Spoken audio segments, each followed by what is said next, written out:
Indonesia kan berhasil mendapatkan 2 medali emas. Itu setelah 30 tahun pertama kalinya juga Indonesia berhasil mendapatkan 2 medali emas, 1 dari panjat tebing.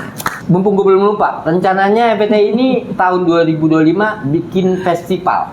Oke. Festival yang mungkin juga akan mengundang banyak pemanjat-pemanjat Indonesia. Syukur-syukur bisa mengundang pemanjat dari luar ya. Gimana sih caranya mendirikan klub, merekrut atlet, melatih atlet, dan mengelola aspek legalitas dari organisasi. Itu penting banget. And 3, 2, 1, Bilai on. Belay on. Halo teman-teman, ketemu lagi bersama gue Julia. Kali ini kita hadir dalam podcast dengan suasana baru. Tentu saja gue yakin kalian semua kangen kan sama podcast ini yang sudah sempet running tapi vakum beberapa waktu karena kesibukan yang ya malum ya guys ya. Karena kita tahu kemarin FPTI bener-bener lagi padat jadwalnya. Nah, sebelum kita bicara lebih jauh dan kita mau ngobrolin apa sih di sini, yang belum subscribe silakan subscribe dulu, hidupin loncengnya. Jangan lupa di like, di komen, dan di share sebanyak-banyaknya biar kita makin berkembang untuk memberikan informasi-informasi yang banyak untuk teman-teman seputar panjat tebing. Nah, kali ini Belay On datang dengan kemasan baru, tentunya untuk nyapa teman-teman semua pecinta panjat tebing di pelosok tanah air yang mungkin terbatas waktu, jarak untuk bisa datang ke sekret kita tercinta ini nih. Apalagi kalau kalian mau nyobain wall yang baru nih guys. Ini kita ada di belakang sekret PPFTI yang bisa dinikmatin sama teman-teman semua. Tapi yang jelas teman-teman harus tetap jaga safety prosedur kalau mau nyobain wall baru PPFTI ya. Di sini udah bersama saya para abang-abang ganteng. Gak abang. Elah Mas Dadang. Halo Kak Julia, Bilai on. Iya, ada lagi Bang Ibara. Iba Basuki Rahmat. Bilai on. Dan satu lagi yang paling lucu, DOG. Bilai on.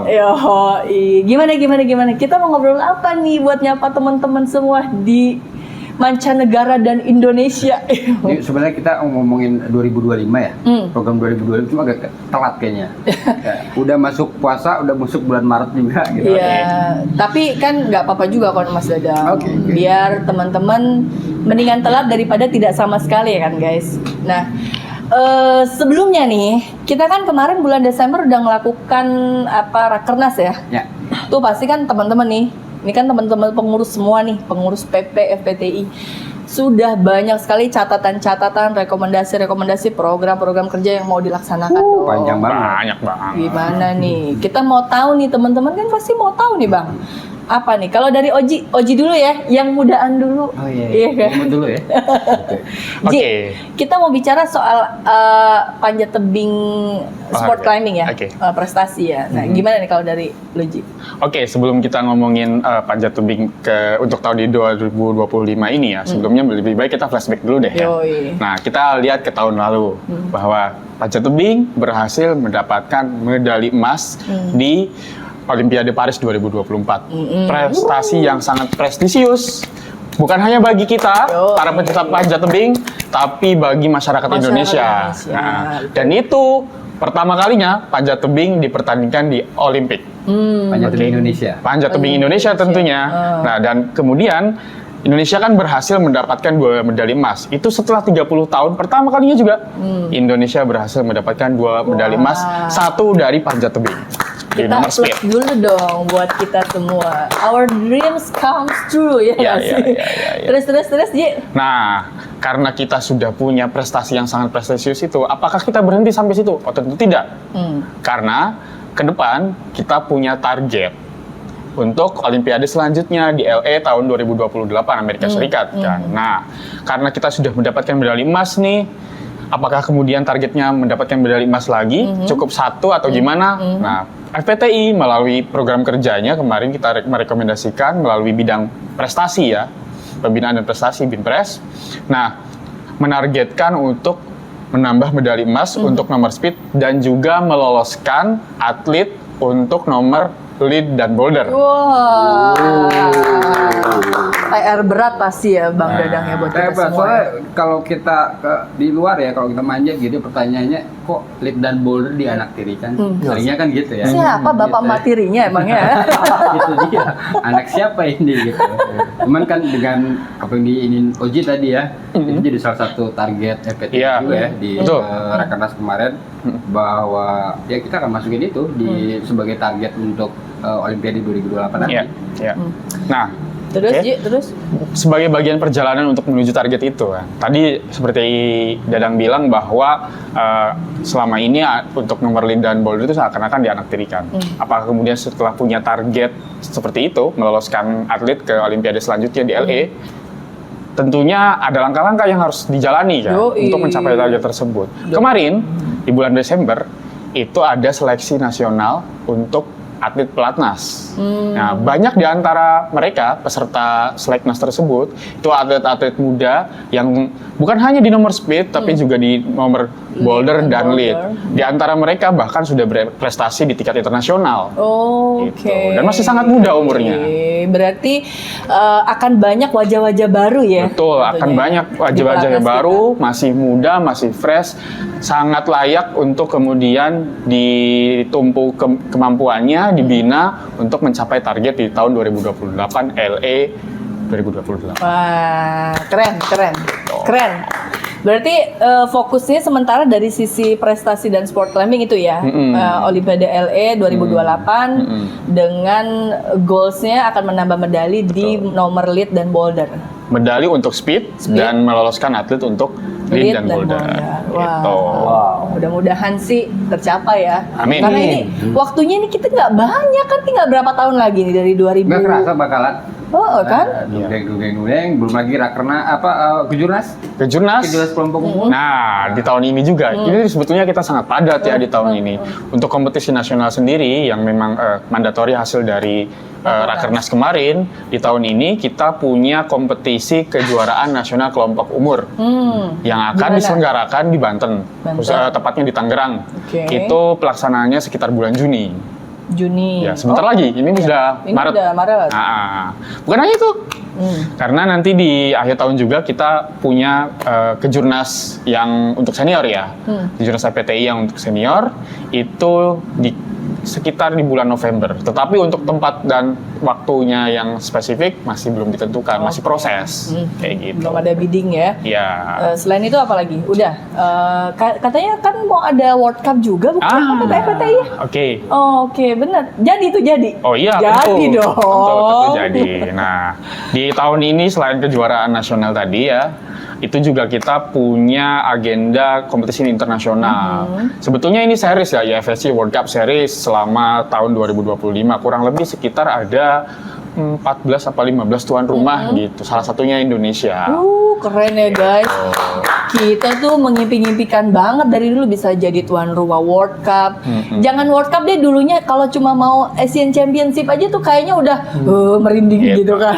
So jangan lupa pada datang ke Bali bulan Mei. Ya, menariknya di situ, Bang Dadang. Oh, Karena venue-nya tuan rumahnya di Bali. di Bali. Di Bali.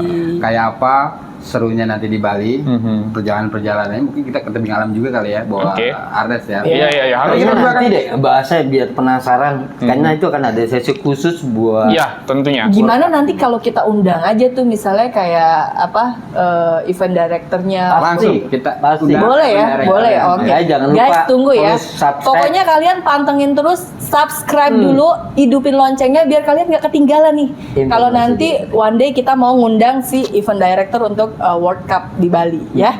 Terus Bang, udah Ji ya, gue mau pindah Oke, ya. Gua mau silakan. pindah ya. Kemarin kan kita waktu Rakernas tuh kalau gue nggak salah inget, Bang Robert itu mengenalkan kita mau launching buku ya. Buku pendataan tentang tebing-tebing alam di Indonesia. Panjat tebing Indonesia. Panjat tebing Indonesia. Mas Bang Imam deh, gimana tuh Bang? Jadi nggak? ya sebenarnya hakikinya ini sama halnya dengan mimpi-mimpi perolehan prestasi di bidang sport climbing ya, bahwa kita targetnya medali. Peluncuran buku atau pengumpulan data tebing-tebing di Indonesia ini juga sebenarnya bagian dari mimpi kita udah lama gitu. Cuma memang kan tidak mudah ya ngumpulin data dari Sabang sampai Merauke, dan alhamdulillah sekarang sudah kelihatan bentuknya walaupun ada revisi dikit ya, dan berbahasa Inggris sesuai dengan kebutuhan kita gitu ya. Jadi kita doakan saja tahun ini bisa launching, mungkin nanti soft launchingnya juga atau peluncurannya kita akan bikin sesi khusus lagi di acara tertentu ya tentang peluncuran buku itu. Dan yang jelas bahwa dari bidang di PPFT itu berusaha untuk mensinergikan. Jadi agak nyentil kuping saya juga tuh. Ada statement lead, boulder dianaktirikan gitu. Ini jangan sampai juga ada statement bahwa tebing alam yang sebenarnya sumber dari sport climbing awal sejarahnya ini seolah-olah dianaktirikan. Jadi saya pikir nggak ada istilah itu gitu. Ini hanya masalah kesempatan untuk mengelolanya, karena FET ini bukan organisasi kecil lagi, organisasi yang sangat kompleks banget gitu ya. Walaupun ibunya tuh dari Big Paul, dari tebing alam. Jadi kita coba menyeimbangkan sebenarnya semua bidang gitu. Terkait tadi juga bahwa sudah ada tentang pemandu panjat tebing seperti itu. Jadi kolaborasi yang ada di program FET ini kita berusaha mensinergikan semaksimal mungkin. Kurang lebih seperti itu. Menarik ya, berarti nanti di buku itu kita bisa dapetin data-data seputar tebing-tebing cantik yang ada di Indonesia ini dong ya? Iya, berharapnya itu. Jadi kan biar kebayang nggak tiba-tiba ada pemanjat dari luar main ke Indonesia, misalnya minta tebing di Citatah gitu, ada nggak sih datanya? Nah, kita jawab sementara ini bagian dari tanggung jawab besar kita di federasi. Paling nggak kita bikin data awalnya seperti apa gitu. Nah, alhamdulillahnya sudah keluar, tinggal kita retouch sedikit untuk finishing dan launching. Iya, itu pasti bakal bermanfaat banget tuh Mas Dadang ya, karena kan yang akan menikmati dan manfaatnya bukan cuma kita-kita aja masyarakat FPTI, masyarakat panjat tebing, kayak teman-teman dan adik-adik kita di sekolah-sekolah di mana mereka tuh ada juga Sispala, Mapala gitu kan. Mereka tuh juga butuh disupport data yang memang aktual dan bisa dipertanggungjawabkan gitu kan. Otomatis kan teman-teman yang merancang buku ini, yang memformulasikan kan jelas ya secara sumber kodifikasinya mereka. Validasi. Termasuk kita ngecek lapangan. Artinya kita nggak cuma ini aja ya, nggak data sekunder aja. Kita kirim tim juga ke lapangan untuk verifikasi datanya udah benar atau belum, udah cocok, termasuk jumlah jalurnya, grade-nya gitu. Tapi nanti kan kita bahas lagi di momen. Ya, detailnya gitu. Tapi jelas buku ini dari bidang tebing alam PPFTI bukan sembarang nyomot data itu, tapi memang mengkhususkan menurunkan tim. Gitu. Jadi mereka yang manjat, mereka yang ngitung. Tapi ya itu tadi kata Mas Dadang bahwa nanti teman-teman dari yang mendata buku atau yang membuat buku dia akan kita undang ya ke podcast ini biar satu lagi kan juga 2022 itu kan keluar SKKNI yang baru ya, upgrade tentang pemandu wisata panjat tebing Indonesia gitu. Nah, ini buku ini merupakan salah satu partisipasi kita untuk ningkatin industri pariwisatanya. Iya, betul. Menarik. Kalau SKKNI ini untuk pemandu ya mesti ditingkatin dong industri pariwisatanya supaya semuanya sinergis dan berkembang. Kenapa kita pakai bahasa Inggris juga ya? Supaya wisatawan mancanegara, pemanjat-pemanjat luar bisa main ke sini dan teman-teman pemandu di sini bisa nge-guide mereka ya, dan ya pastinya butuh buku-buku tentang data panjat tebing. Artinya bukan hanya menghidupkan panjat tebing itu sendiri ya, tapi juga industri pariwisatanya. Karena itu juga bagian dari misi FPTI ya, untuk mengembangkan panjat tebing bukan hanya sport, tapi juga tebing alamnya. Tapi ini jadi hal yang sangat-sangat pencapaian besar banget loh untuk pengurus di bawah naungan Bu Yeni Wahid ini ya, karena itu tuh jadi wacana yang udah lama banget ya dipelihara. Nah, mungkin lebih lengkapnya nanti dibahas dengan kita datengin juga deh nanti. Kita datengin penyusunnya, kita datengin tim yang ke lapangannya juga. Jadi jangan skip. Ya. Videonya nanti kita akan hadirkan mereka untuk ngebahas apa isi bukunya. Oke, teman-teman, tapi sekali lagi gue nggak akan bosen ngingetin kalian untuk subscribe dulu yang belum subscribe. Nih kalau kita udah bikin konten bagus, informasinya komprehensif dan kalian nggak subscribe, aduh, menangislah awak, ya kan?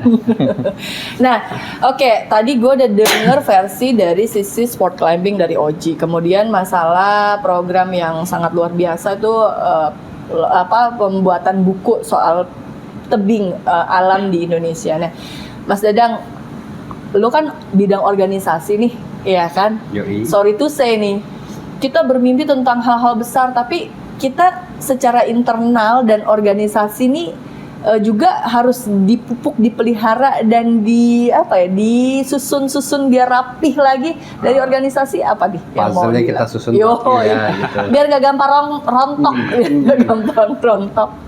Ya kalau di sisi organisasi sih ini mandatori rakernas juga ya. Dan seperti yang sering disampaikan sama Ibu Ketum kita, Bu Yeni Wahid dalam banyak kesempatan bahwa prestasi panjat tebing, baik sport maupun adventure, ini bisa terwujud kalau tata kelola organisasinya baik. Gitu. That's it. Istilah kerennya good organizational governance. Okay. Ya.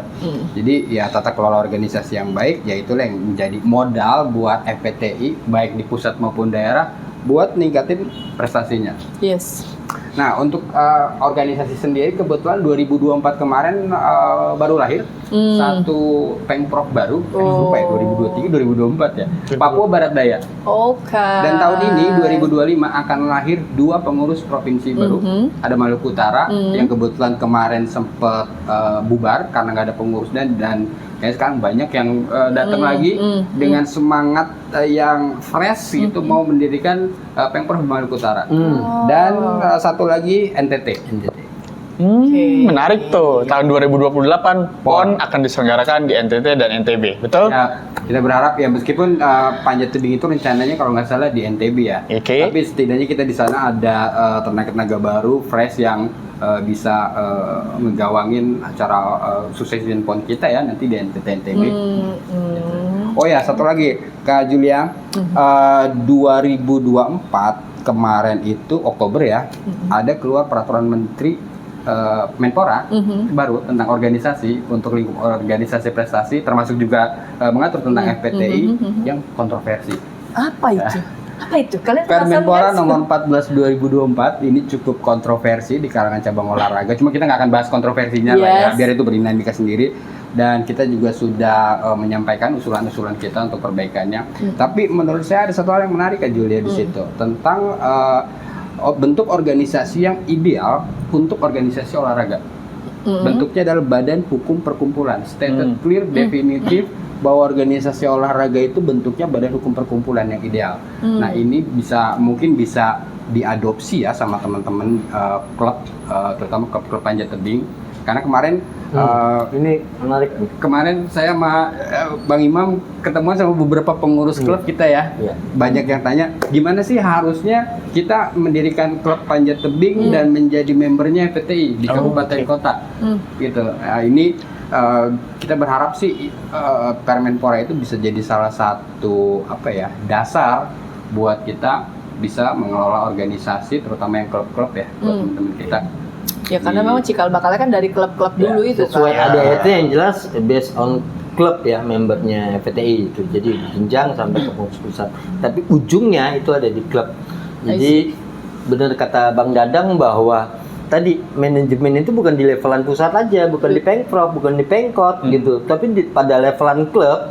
Nah ini kita sudah harus mulai menata kembali gitu, seperti apa sih baik secara legalnya atau dokumen yang harus lengkapin segala macam gitu. Walaupun tujuannya memang baik, menciptakan tadi SDM atau atlet-atlet guna keberlanjutan prestasinya di FPTI. Regenerasi dan prestasi. Tapi yang paling urgent nih kalau dari sisi organisasi apa sih Mas Dadang saat ini yang lagi lo concern banget beresin gitu? Terutama ini ya penguatan, pemantapan, pemahaman teman-teman kita terhadap ADART. Itu kadang kita berorganisasi, bertindak, mengambil keputusan dengan entah itu dengan karena segelintir kepentingan ya kan, kelompok atau pribadi itu ada juga, entah karena ketidaktahuan macam-macam motivasinya, tapi ada beberapa ya keputusan dan tindakan yang di luar ADRT. Pemantapan pemahaman ini yang sebenarnya perlu dikuatin ya, terutama ke teman-teman termasuk di pusat juga, di provinsi. Kita sih berharapnya dengan pemantapan ini teman-teman pelajari lagi ADRT kita. Ya, sebagai umat beragama aja kita punya pedoman kan, kitab suci gitu kan, berorganisasi juga setidaknya gitu ya. Bisa dikatakan nyawanya. Yoi. Nah, kalau ditanya nyawanya organisasi ADRT itu. ADRT. Gitu. Jadi percuma punya office keren, punya inventaris keren, kalau nggak ada ADRT-nya ya ibarat kayak dead body gitu ya. Karena memang patokannya di anggaran dasar dan anggaran rumah tangga di setiap organisasi itu. Jadi nggak boleh kita melanggar itu gitu. Termasuk jalur-jalur berkoordinasinya ya. Kalau kita melanggar itu, katakan loncat gitu ya, nah itu udah nggak sehat kalau menurut saya. So buat teman-teman pengurus dimanapun, jadikanlah ADART ini sebagai guidance kita dalam berorganisasi, dalam membuat keputusan, dalam menyelesaikan masalah, dan dalam terlibat dalam dinamika organisasi. Betul. Oh ya, satu lagi Kak Julia, ini terkait klub panjat tebing ya. Kita nanti juga di episode berikutnya akan ngundang seorang legend. Juara Asian Games, pelatih, pemilik klub, untuk cerita gimana sih caranya mendirikan klub, merekrut atlet, melatih atlet, dan mengelola aspek legalitas dari organisasi. Itu penting banget. Spesialnya dia perempuan. Cewek. Tapi nanti aja. Oji kalau udah ngomong perempuan pasti langsung nanti deh. Guys, Paling mudah. Oji ini kalau udah ngomong perempuan nih guys. Nanti dulu. Lewat. Senyumnya langsung lebar. Tapi kita akan datangkan jangka waktu deket-deket ini atau gimana nih? Dekat. Belum Lebaran lah. Sebelum Lebaran ya. Jadi sambil ngabuburit juga dong berarti. Pastinya kalau yang sudah pencet lonceng itu akan bunyi alarm YouTube. Pencet loncengnya ting ting ting ting ting, jangan sampai ke skip ya pokoknya. Nah, cuma gini loh Bang, maksud gue gini, kan Olimpiade itu kan jadi big dream yang udah kita achieve ya gitu ya. Nah, tadi sih kalau yang Oji sampein tuh ya itu meloloskan atlet-atlet kita untuk bisa di boulder dan di lead gitu di Olimpiade LA besok gitu. Ya itu jadi harapan bersama. Cuma secara big dream dari FVTI sendiri gitu loh Bang. Di luar masalah prestasi di Olimpiade LA itu ya. Secara organisasi gitu. Kalian tuh punya mimpi apa sih gitu loh. Gue pengen tahu, dan teman-teman mungkin biar bisa, siapa tahu mereka juga bisa mensupport ya, baik dari sisi pemikiran atau hal-hal lain. Nah, kalian kan bertiga nih ya, sudah berapa tahun menjadi pengurus kan? Otomatis kalau kita ibaratnya kongko dan ngopi itu, masa kita mau gini-gini aja sih? Kita mau ngapain ya gitu? Salah satunya kan ngidupin podcast ini lagi nih. Oh iya. Siapa dulu? Saya kira senior dulu. Kalau menurut gue sih sebenarnya kalau di cabang olahraga, apalagi olahraga yang terukur ya, bahwa puncak tertingginya itu adalah mendapatkan prestasi tadi dengan simbolik medali emas di event apapun gitu loh. Baik tingkat segala pasti menjadi juara di tingkat prestasinya gitu loh. Cuma kan FVTI ini nggak cuma sport climbing, tadi ada ngurusin SKKNI pemanjatnya, pendataan tebingnya, belum nanti kita ngomongin konservasi lingkungan tebingnya, tanggung jawab siapa sih gitu. Banyak teman-teman yang masih nyampah loh, manjat di tebing itu sampah ditaruh di sekitaran tebing, berarti itu area main kita gitu. Oke. Mumpung gue belum lupa, rencananya FVTI ini tahun 2025 bikin festival. Festival yang mungkin juga akan mengundang banyak pemanjat-pemanjat Indonesia. Syukur-syukur bisa mengundang pemanjat dari luar ya, dari paling nggak Asia Tenggara lah ya. Kita akan bikin festival harau. Jadi panjat tebing ya. Panjat tebing bukan musik ya. Bukan musik. Tahun ini Rencananya ada festival tebing di Harau. Nah, itu juga bagian dari mimpi, bagian dari pencapaian kita juga gitu. Jadi kalau di sport climbing prestasinya diwujudkan dengan medali ya, kita dengan event-event yang kayak tadi ya, bikin SKKNI pemanjat, terus bikin festival, bahkan Di sisi kompetisinya kita harus punya regulasi tentang khusus juri jalurnya yang sistematis, yang memang berkelanjutan dari bawah itu sampai ke dia, pusat. Karena Bahkan itu masuknya, terakhir kalau nggak salah Bang Ronald Nur Yanti, ya kan? Yang kemarin baru berangkat untuk ke Cina ya. Iya, kemarin. Tapi selamat juga buat mereka nih. Bang Rindi juga termasuk. Bang Rindi, ya.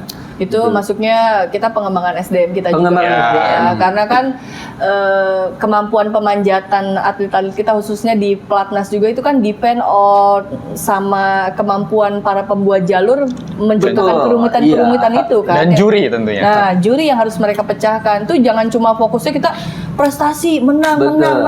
Juri jalur pembuat jalur itu bagian dari yang tidak bisa kita pisahkan kan gitu kan. Nah, oke. Kalau lu Ji, kita kan tahu nih teman-teman, jadi kalau kalian lihat sosmednya FPTI dan khususnya Instagram perjalanan-perjalanan teman-teman di PP kegiatan itu yang ngulik-nguliknya adalah Doi. Salah satunya dan ada di balik layar ada Bang Tojir. Di Panjat Tojir. Di Panjat Tojir. Jangan lupa follow dia. Di Panjat Tojir. Kita promoin ya kan? Saya juga punya akun loh. Oh iya. Nanti pokoknya kalian subscribe aja dulu. Ya nantilah ya di belakang ini ya. Nah, Ji, kalau gue mungkin lebih mau bertanya soal masalah era digital kayak gini kan tuh ya, reels yang lo bikin tuh sangat bener-bener bisa membantu lo teman-teman tuh untuk menikmati, walaupun mereka nggak on venue, mereka nggak ada di lokasi gitu, mereka bisa rasain euforianya gitu loh. Lo ada mimpi apa sih di hal itu? Oke, kalau mimpi dari saya pribadi ya sebagai salah satu pengurus di Federasi Panjat Tebing Indonesia ini, khususnya di bidang humas gitu ya. Sebetulnya mimpinya itu saya nggak tahu ini terlalu bermuluk-muluk atau tidak gitu ya. Yang pasti ingin olahraga panjat tebing bukan hanya olahraga panjat tebingnya saja, sport climbing, tapi tebing alam itu ingin betul-betul dimiliki oleh masyarakat Indonesia. Kayak gitu. Makanya dengan pembuatan konten-konten yang sudah berjalan ini ya sebetulnya misi utamanya itu bukan hanya meningkatkan awareness-nya aja, tapi bagaimana olahraga ini, cabang olahraga ini betul-betul dirasakan dan dimiliki oleh masyarakat Indonesia.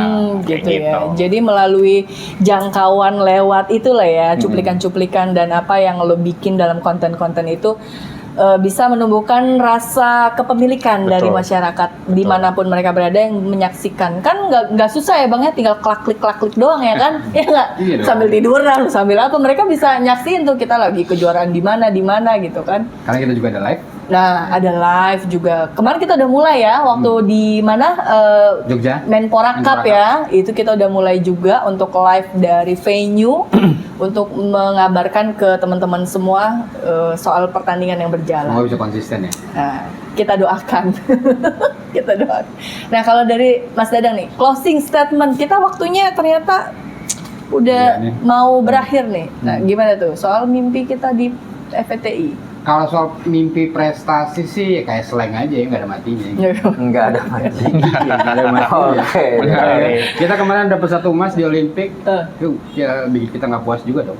Nah, kita akan targetin 2 emas atau mungkin lebih, ya, termasuk masukin lead dan boulder. Ya kan di Panjat Tebing Alam kita ngelahirin buku, bikin festival di bidang organisasi, kita pemantapan di sana sini supaya semuanya tertata rapi. Kurang lebih itu ya selalu berkembang aja gitu, dan nggak ada matinya. Oke. Dan kehadiran kita semua di sini sebenarnya sifatnya hanya meneruskan ya mimpi-mimpi dari para perintis, para senior, para orang-orang tua kita, abang-abang kita yang dan ketua-ketua umum sebelumnya hingga saat ini ya. Kita kan ke depan mungkin ya. Nah, ke depan ya sama seperti harapan kita ke generasi. Betul. Jadi ini toku banget tuh Bang. Asli toku banget. Jadi sekali lagi guys, semua ini adalah kerja tim yang nggak bisa dipisahkan. Nggak ada di sini yang hebat cuma Oji sendiri, Mas Dadang sendiri, Mas Ibara sendiri, ya kan? Nggak ada. Jadi benar-benar, atau Bang Tojir sendiri. Halo Bang Tojir. dia spesial di belakang layar deh kalau Bang Tojir ya. Jadi semuanya kita harus tetap konsisten bergandengan tangan. Kalaupun di perjalanan ada capeknya sih, itu manusiawi ya kan. Ada jenuhnya, ada capeknya, terus ada konflik-konflik, ada ngambeknya. Itu dinamika yang emang harus kita jalani kan. Tapi yang penting kita semua di sini, termasuk gue sebenarnya, gue terima kasih banget nih bisa bergabung dengan teman-teman sehingga kita merasa Panjat Tebing ini milik kita semua gitu kan, bukan cuma milik segelintir orang atau secakup orang-orang dalam organisasi gitu, sehingga siapapun bisa berkontribusi untuk mengembangkan prestasi maupun hal-hal yang berkaitan dengan Panjat Tebing Indonesia.